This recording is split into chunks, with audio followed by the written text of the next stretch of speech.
Саламатсыздарбы, сиздер Тандыр медианы көрүп жатасыздар. Студияда мен Перизат Сайтбурхан. Алгач жаңылыктардын кыскача мазмуну. Акылбек Жапаров теңиз бөлтүрүктүн кум төрдөн 630 миллион доллар жоголду деген сөзүнө жооп берип, документ талап кылды. Эдуард Кубатов Камчы Көлбаев менен эс алып жаткан деген видео тарады. Садыр Жапаров жаштарды мурдагы саясатчылардай болбоого жана ынтымакка чакырды. Нариман Тулеев Сулайман Тоону ЮНЕСКОдон чыгаруу пикирине тиешеси жоктугун билдирди. Премьер Касым Алиев министр Нурдан Орунтаевга сөгүш жарыялады. Махабат Тажибек кызынын соту кайра башталды. Лондонго сыйлык алууга барып келүүгө уруксат берилген жок. Жаш гвардия бульвары эми Иманалы Айдарбековдун ысымын алып жүрөт. Ушул жана башка жаңылыктар менен алдыңкы мүнөттөрдө кененирээк тааныштырабыз. Комментарийде пикир калтырып, лайк басууну унутпаңыздар. Мурдагы өкмөт башчысы Акылбек Жапаров теңиз бөлтүрүктүн кум төрдөн жоголгон 630 миллион доллар тууралуу Азаттыкка комментарий берип, бөлтүрүктөн документтерди берүүсүн талап кылган. Кыргыз өкмөтү теңиз бөлтүрүктү Сентера Голдтун директорлор кеңешинин мүчөсү кылганбыз. Сентеранын эсептеринин баары тыш жакта болчу. Кыргызстанда айлык акыга жашаганга эле акчасы болсо, калганы тышта болчу. Биз ага жаман иштер болбосун, карап тур. Кандайдыр бир кагаз болсо бизге айтасың дегенбиз. Сентера 20 жылдан бери эле Кумтөр Голд компанияга 630 миллион доллар насыя берилди. Жылдын аягында аны дивидендтин эсебинен кайра жапты деп коюп эле бизге эч нерсе төлөбөй келген. 630 миллион доллар деген Кумтөрдөгү бухгалтердик баланстык баасы. Кумтөр бөлүнүп Кыргызстанга кеткенде Сентера өзүнүн бухгалтердик отчетунан 630 миллион долларды Кумтөрдүн баасы катары чыгарып койгон. Бул отчетту директорлор кеңеши бекиткен. Теңиз бөлтүрүк анын мүчөсү болгон. Отчет англис, орус, кыргыз тилинде да турат.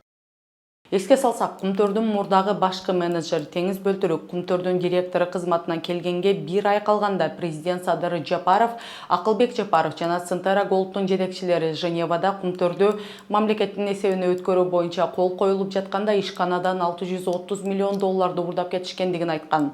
Ошондой эле мурдагы менеджер ал кызматка келгенге Кумтөрдүн компаниясынын банктагы эсебинде болгону 46 миң гана доллар калгандыгын кошумчалаган.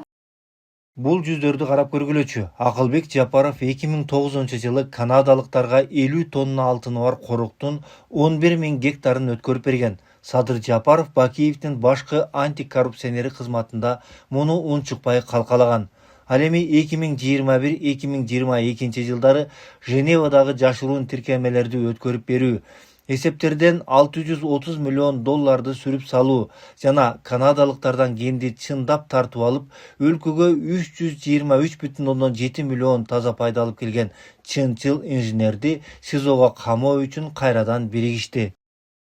Бөлтүрүктүн айтымында Кумтөрдү Кыргызстанга өткөрүп берүү боюнча акыркы сүйлөшүүлөр болгон Женевага сапарынын алдында президенттин кеңсесинде жолугушуу болгон. Жапаров менен Бөлтүрүктөн тышкары жолугушууга ошол кездеги премьер-министр Акылбек Жапаров, ошол кездеги улуттук коопсуздук боюнча мамлекеттик комитеттин башчысы Камчы Бекташиев жана башкы прокурор Курманкул Зулушев катышкан. Ал эми Женевага барганда Акылбек Жапаров менен Скотт Перри купуя жолугушуу уюштурган.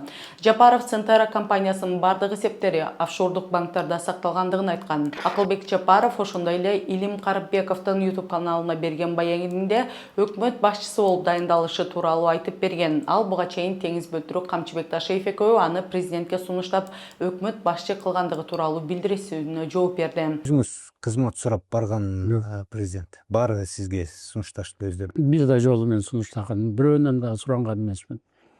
Бирөөнү дагы барып жибер деген эмесмин. Единственное, мына Женевада турдук. Женевада ошондо Канчоy Кыдыршаевич, Курманкул Токторалиевич, Теңиз ошол. Мен, Аяз Байетов, Эдил Байсаловдор, баягы переговорный группа жүрдүк да. Канчоy Кыдыршаевич айтып калды. Мурунку бийликтин баарын сындачал экен. Азыр өзүбүз бийликпиз. Эмне үчүн биз ушундай өлкө кура албайбыз? Байлар качпаган, кедейлери аз, балдарыбыз келип жашай турган. Канча Кыдыршаевич Камчы Кыдыршаевич айтып калды. Анан мен айттым Камчы Кыдыршаевичке, уже переговор бүттү, эртеси күнү болуш керек, убакыт бар да. Бул жана ийгиликтүү барып. Ийгиликтүү акыркы сүйлөшүүлөр болот. Президентке доклад кылдык. Мындай болду, эртең мындай кылабыз деп. Анан убакытта ошондо Камчы Кыдыршаевич ошондой философский бир вопрос берди. Анан аратымча эле мен кагазды алып эле кирдим да. Мына могу жер мындай болот.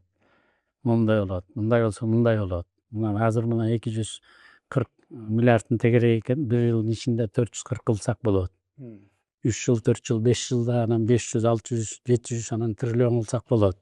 Бирок ал үчүн салыкты баары төлөш керек. Баары бир жерден чечим кабыл алыш керек. Бөлөк жерден кабыл албай, официальный кишилер, официальный жерде деп жанагы теория, структура, чейип, бул мен өзүмдүн өмүрүмдө булчу. Презентация кылдым. Анан 440 миллиард болот эле, 2 эсе бюджет көбөйтүлө дегенде тамашалап, Курманкул Токторович бүктөп алып, бияна салып алды да. Бүгүнгө чейин тамашалайт. Сиз анда республикалык эле бюджет деген сиз консолидированный деген эмессиз деп консолидированный сөзгө неметип калат да. Көрсө ошол сиздин премьерлик. Жок, анан ошол жерден айтып калды, биз баргандан кийин сизди сунуштасак ушунун баарын аткара аласызбы деди да. Премьер-министрге. Биз эми Садыр Нуркожоевичке сунуштап көрөйлү. Мына Кумтөр буюрса бүтсө, а кишинин дагы сизге бере турган баасы болсо керек. Деп анан ошол жерде мен айттым, эгерде ишенич болсо, анан силер колдоп Садыр Нуркожоевич берет деп турса, анда ушунун баарын жасаса болот деп. Ошондо бир разговор болду да. Калгандарын мен бирөөнө дагы барган эмесмин. Баары өзүлөрү чакырат. Ошондой эле Акылбек Жапаров ырыс ордонун ачылышында кайра өкмөткө баруу мүмкүнчүлүгүн да жокко чыгарбай, мындай чечимди президент гана кабыл алат деп билдирген.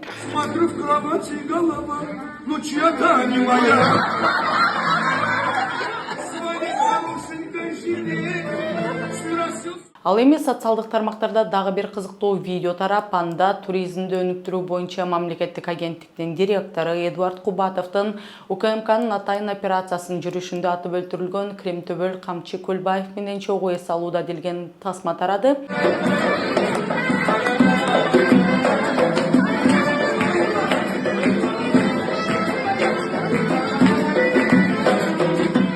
Качан тартылгандыгы белгисиз болгон бул тасмада көрүп турганыңыздардай кайсы бир үй бүлөлүк шерене сыяктуу иш-чара болушу мүмкүн, а бирок Кыргызстанда Камчы Көлбаев менен болгон байланыштар үчүн адамдар кандай жазалангандыгын мисалын келтирсек, активист Бишкек эркин экономикалык аймагынын мурдагы жетекчиси Кудрет Тайчабаров 2025 жылдын ноябрь айында камакка алынган.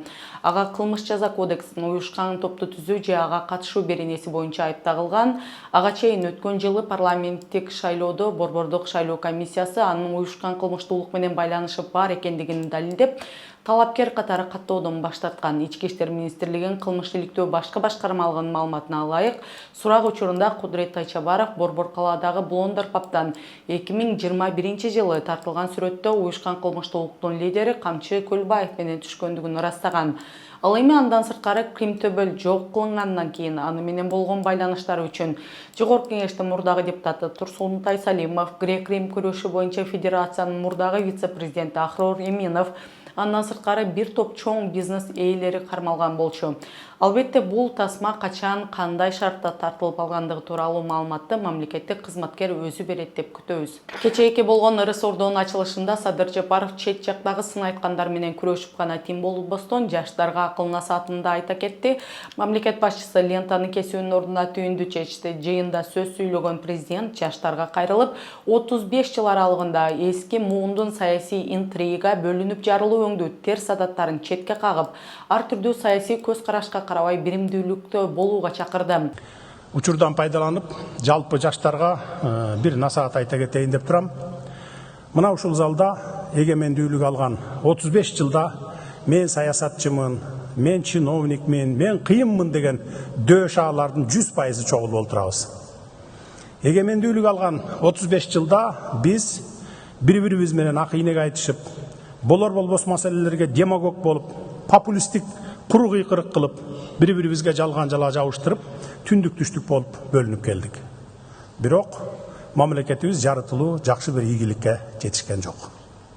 Ошондуктан силер, урматтуу жаштар, биздин муундун ушундай терс жагынан үлгү албай, жакшы жактарынан үлгү алып, ынтымактуу жана биримдиктүү болуп, келечекке ишенимдүү көз караш менен карап, күчтүү Кыргызстанды курууну улантып кетишиңиздер керек.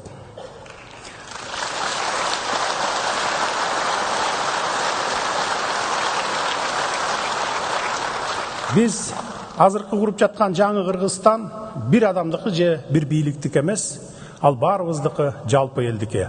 Ошондуктан ынтымагы бекем, руху бийик, келечегине ишеним менен караган ырыстуу өлкөнү курууну уланта берели. Белгилей кетсек, Ырыс Ордок Конгресс холлу Чыңгыз Айтматов проспектисиндеги мурдагы ВДНХ имаратында жайгашкан. Бишкектеги президенттик администрация имаратынын жанында. Анын ачылышына мамлекеттик кызматкерлер жана мурдагы жетекчилер гана эмес, президенттин саясатына сын такканда кээ бир журналист, активисттердин баргандыгы белгилүү болгон. Андан сырткары көбүрөөк талкууну жараткан нерсе албетте 75-чилердин каты боюнча айыпталган мурдагы спикер Нурланбек Тургунбек уулу, мурдагы элчи Эмилбек Узакбаев Атугүл ошол күнү сот отурумуна жүйөлүү себептер менен катышпай койгондугу айтылган мурдагы айыл чарба министри Бекболот Талгарбеков жана мурдагы баш прокурор Курманкул Зулушевдун болуусу көптөгөн талкуу жаратып, мамлекеттик бийликти күч менен басып алууга айыпталып жаткан адамдар менен мамлекеттин күч түзүмдөрүн башчыларын достук мамилеси суроо туудурган. Бул боюнча BBC-ге маек курган саясаттануучу Эмил Жураев бул бийликтин саясий талкуулардан акыркы болуп жаткан атмосферадан жагымдуураак ынтымак темасына буруу аракети болуусу мүмкүн деп, бирок ага карабастан этикалык жана укуктук жактан суроо жараткандыгы турган көрүнүш экендигин билдирген. Бул Кыргызстандагы саясий маданиятты бир жагымдуураак жакка буруу, ынтымак деген сөздү бекемирээк ишке ашыруу деген максатта болдуго деп ойлойм. Бирок менимче бул жерде укуктук жана моралдык, этикалык дагы негиздери болуш керек. Албетте бул кишилер толук соттолуп бүтө элек. Бирок канча дагы оор кылмыш кылды, мамлекетке, коомдун кызыкчылыктарына каршы болгон аракеттерге барышты деген жүйөлөр келтирилип жаткандан кийин, ошондой кырдаалда калың элдин көзүнчө андай тараптар, андай кишилер толук катышып турушу, ошондой эле президент сүйлөп жаткан жыйында абройлуу конок катары турушу менимче элге анчейин экача, туура эмес же так эмес сигналдарды жиберет. Бул менимче ошол адилеттүүлүк принцибине туура эмес келген көрүнүш. Албетте соц тармактарда коомчулук бул кадамды оң да тескери да баалаган менен кээ бир саясий талдоочулар муну бийлик 75-чилердин иши боюнча айыпталгандарга саясий оппозиция катары кабыл алган күндө деле алардан коркпой тургандыгын көрсөткөн деген пикирлер да жок эмес. Ошондой эле иш боюнча фигуранттарды Ташиевден алыстоо аракети деп баалагандар да жок эмес. Бишкектин мурдагы мэри жана ишкер Нариман Түлеев Сулайман Тоону ЮНЕСКОнун бүткүл дүйнөлүк мурастар тизмесинен алып алуусун эч кандай тиешеси жок экендигин билдирди.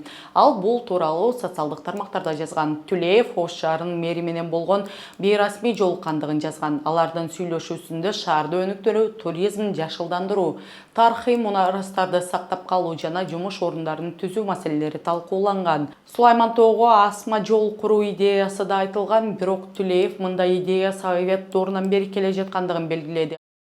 Туура эмес чечмелүүлөрдөн качуу үчүн мен тактап кетким келет. Ош шаарынын мэри менен болгон жолугушум толугу менен расмий эмес болчу. Бул шаарды өнүктүрүү, туристтерди тартуу, коноктор жана тургундар үчүн ыңгайлуу шарттарды түзүү, тарыхый мурастарды сактоо менен аймакты жашылдандыруу жана жаңы жумуш орундарын түзүү боюнча жалпы идеяларга багытталган расмий эмес талкуу болду. Бул пикир алмашуу учурунда Сулайман Тоого канат жолун куруу идеясы жаңы эместиги жана ар кандай шаардык инфраструктураны өнүктүрүү концепциялары иштелип чыгып жаткан Советтер Союзу доорунан бери бар экендиги жөнүндө гана айтылды. Бирок бул тарыхый контекст жана жеке талкуулоо маселеси катары гана козголду. Мен Сулайман Тоого канат жолун куруу боюнча эч кандай юридикалык же техникалык пландарды сунуштаган жокмун. Ошого ылайык бул маселе боюнча ЮНЕСКОга эч кандай өтүнүчтөр, документтер же демилгелер берилген эмес. Демек долбоор ЮНЕСКонун талаптарына жооп берген эмес жана ошондуктан ишке ашырылган эмес деген дооматтар таптакыр негизсиз. Ошондой эле мэрдин Сулайман Тоонун ЮНЕСКодагы статусу боюнча айткан пикирлерине же сунуштарына эч кандай тиешем жок. Бул анын көз карандысыз түрдө айтылган жеке позициясы. Ал ошондой эле өзүнүн Ош шаарында курулуп жаткан Сулайман парк соода борбору ушул жылы курулушу аяктап ишке берилерин айтып, анын айтымында бул Фергана өрөөнүндө теңдеши жок масштабтуу уникалдуу объект болот. Эскерте кетсек, Жанар Акаев бул идеяны маданият министри Мирбек Мамбеталиевге ооз-эки билдиргендигин айтып, эми жазуу жүзүндө берерин билдирген. А бирок Аки пресс маалымат агенттиги Жанар Акаевга жооп тескери болот деген министрдин жообун берген. Жанар Акаев терс жооп алат, дейт маданият министри Мирбек Мамбеталиев. Акипресс журналисттери Ош мэринин Сулайман Тоонун ЮНЕСКОнун дүйнөлүк мурастар тизмесинен алып салуу демилгеси боюнча Маданият министринин пикирин билдиришти. Маданият министрлиги буга каршы. Мирбек Мамбеталиев бул идеяны Жанар Акаевдин жеке сунушу деп атады. Мыйзамдар бар, эл аралык мыйзамдар бар. Аларды биз карманышыбыз керек. Бул ыйык тоо, ошондуктан биз аны сакташыбыз керек, деди Мамбеталиев. Нармян Тулеевдин идеясы боюнча ал ошондой эле ал жерге канат жолун куруу таптакыр кабыл алынгыс деп баса белгиледи. Бирок Маданият министри ошондой эле Сулайман тоонун айланасындагы буфердик зонаны кыскартуу боюнча иштер жүрүп жаткандыгын кошумчалады. Кыргызстан ЮНЕСКОга расмий өтүнүч жөнөтүү жана жооп күтүп жатат. Бүгүн ошондой эле Сулайман тоо улуттук тарыхый археологиялык музей комплекси тоого асма жол салууга жана ашыкча курулуштарга жол берилбей тургандыгын билдирди. Комплексте Сулайман тоо 2009-жылы ЮНЕСКонун бүткүл дүйнөлүк маданий мурастар тизмесине ыйык тоо номинациясы менен катталгандыгын белгилеп, ал стратегиялык объектилер жөнүндө мыйзам боюнча Б категориясындагы объект болуп, тарыхый маданий мурастарды коргоо жана пайдалануу жөнүндө мыйзам менен корголору белгиленген. Жылына 350 миңден ашуун зыяратчы келген бул маданий комплекс мамлекеттин жана эл аралык уюмдун катуу көзөмөлүндө. Бул мыйзамдык статустар жана ЮНЕСКонун эрежелери тоонун тарыхый жаратылыш келбетин сактоону, ага зыян келтире турган ар кандай курулуштарга жол бербөөнү талап кылат. Ошондой эле Ош мэри ЮНЕСКо көп нерсе талап кылып, бир да сом бербей келгендигин айткан. Бирок Сулайман тоо улуттук тарыхый археологиялык музейи ЮНЕСКонун дүйнөлүк мурастар тизмесине болгондугу үчүн 2026-жылы Дүйнөлүк банк реконструкция иштерине $12,5 миллион каражатты грант катары бөлүп жаткандыгын кабарлаган. Премьер-министр Адылбек Касымалиев курулуш, архитектура жана турак жай коммуналдык чарба министри Нурдан Урунтаевга сөгүш жарыялады. Министрлер кабинетинин тартиптик чара анын кызматтык милдеттерин тийиштүү түрдө аткарбагандыгы үчүн колдонулгандыгы билдирди. Сөгүш министрдин катышуусунда деп айтылган. Мушташка байланыштуубу же жокпу такталган жок. Буга чейин социалдык тармактардагы билдирүүлөрдө 22 августта Талас облусунда болгон чыр-чатак жөнүндө айтылган. Нурдан Орунтаев Таластагы курулуш аянтчасында подрядчы менен мушташкан деп маалымат тарап. Таластагы президенттин өкүлү ал маалыматты четке каккан. Бишкектин Ленин райондук соту журналист Махабат Тажибек кызына каршы кылмыш ишин кайра кароону баштады. Соттук отурум ачык болгону менен сот сүрөт тартууга жана видео тартууга уруксат берген жок. Коргоо тарап видео жаздырууга уруксат берүүгө өтүнүчүн берген, бирок айыптоочу тараптын өтүнүчүнөн улам ал четке калган. Коргоо тарап ошондой эле журналисттин Лондондогу Амаль жана Джордж Клуни фондунан сыйлык алуу үчүн чет өлкөгө чыгууга уруксат сурап, ал да четке кагылган. Прокурор адвокаттардын өтүнүчүнө каршы чыкты. Ал эми судья Маматов Махабаттын Лондонго барып Де Альбиес сыйлыгын алуусуна уруксат берген жок. Эскерте кетсек, 2024-жылдын 10 октябрында Ленин райондук соту Махабат Тажибек кызын 6 жылга эркинен ажыраткан, бирок ушул жылдын март айында жогорку сот жаңы ачылган жагдайларга байланыштуу журналисттин ишин кайра кароого кайтарган. Кылмыш иши 2024-жылдын январында козголуп, анда Ички иштер министрлиги Темиров Лайф жана Айт десе медиа долбоорлоруна байланыштуу 11 журналистти, активистти жана кызматкерлерди кармаган. Аларга массалык башаламандыктар боюнча айып тагылган. 2025-жылдын октябрь айында Октябрь райондук соту Темиров Лайф жана Айт десе маалымат материалдарын экстремисттик деп тапкан. Медиа долбоорлордун Кыргызстандагы ишмердүүлүгүнө тыюу салынган. Бишкекте Жаш гвардия бульвары расмий түрдө атын өзгөртүп, эми мамлекеттик ишмер жана Кыргыз автономиялык советтик союздук республикасынын башкы аткаруу комитетинин биринчи төрагасы Иманалы Айдарбековдун ысымын алып жүрмөй болду. Атын өзгөртүү шаардын топономиясын жөнөкөйлөтүү жана Кыргызстандагы көрүнүктүү инсандарды эскерүү иш-чарасынын бир бөлүгү болуп саналат. Мэриянын маалыматы боюнча шаардык кызматтар жол белгилерин жана дарек такталарын өзгөртүп, картага түшүрүү кызматтарындагы маалыматтарды жаңырта баштаган. Бул көчөдө катталган тургундардын жана ишканалардын даректери мамлекеттик реестрлерде белгиленген тартипте жаңыртылып турат. Бул бүгүнкү күнгө карата жаңылыктардын негизгилери болду. Аны даярдап эфирге алып чыккан мен Перизат Сайтбурхан. Кийинки берүүлөрдөн көрүшкөнчө аман болуңуздар.